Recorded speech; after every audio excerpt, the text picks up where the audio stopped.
প্রত্যেক নামাজের পর এই দোয়া একবার পড়িতে হয়, একবার পাঠ করিতে হয়।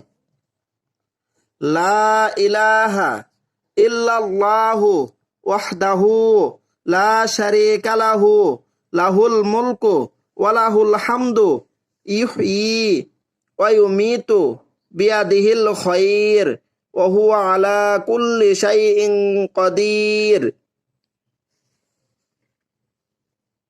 আল্লাহুম্মা লা মানিয়া লিমা আ'তাইতা ওয়ালা মু'তিয়া লিমা মানা'তা ওয়ালা ইয়ানফাউ জাল জাদ্দি মিনকাল জাদ্দু।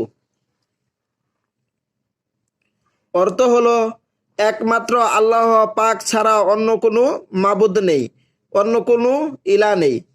তিনি অদ্বিতীয়, তাহার